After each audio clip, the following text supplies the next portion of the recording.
Hi everybody, this is your Module 8 overview video. Hope you've had a good week.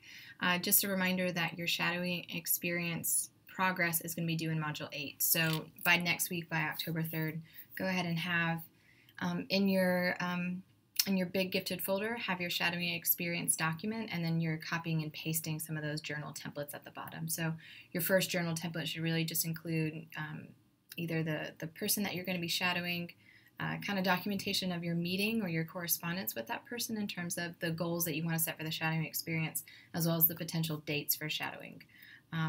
So that's that. That's what will be due in Module 8. The other assignments that you have for Module 8 are reading your Davis Syndrome Chapter 16. This is on parenting, and responding to the Module 8 forum. So if you navigate to the website, there are 3 questions that you can consider for your discussion post, and then we're asking that you post at least one resource, a link to at least one resource, a book, a website, something that might be designed for parent support of gifted children. Make sure you respond to at least 2 of your colleagues' posts.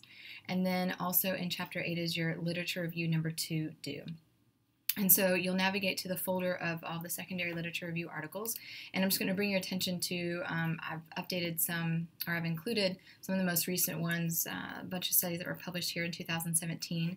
So I've organized this folder right now for me, date last modified, so I can show you. So there's one on parenting talent.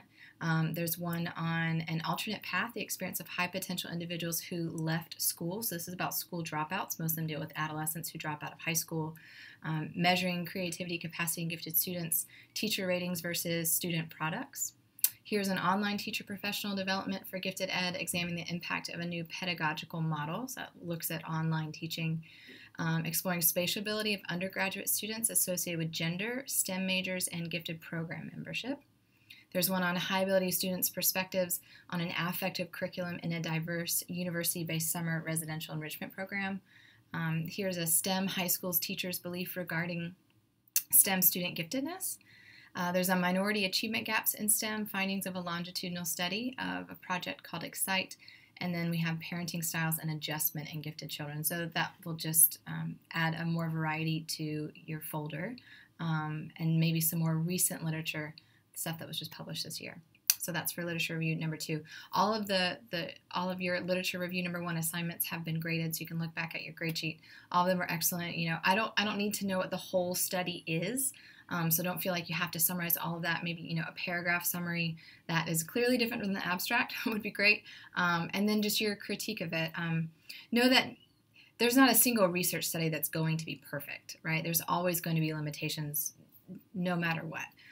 But some of your critiques and your critical eye are really good. They're really informative in terms of how you're I mean, I'm now in research, but I've been a teacher, and I see and recognize the gap between researchers just coming in and collecting data and then leaving. It's like, do you even know what really goes on in the classroom?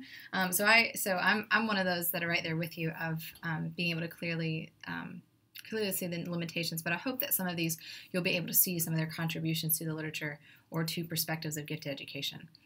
So great job with those. You don't really need to do anything different than what you did for your literature review number 1. Make sure you submit that to your characteristics folder. Some of you guys are submitting all of your things for this characteristics class in your Big Gifted folder, so if you can, make sure, just double check and reorganize some of those things that belong specifically to the characteristics class, drop them in there. But like the shadowing experience, that's going to be across all 4 courses. That should stay out in your Big Gifted folder. If you have any questions, just let me know.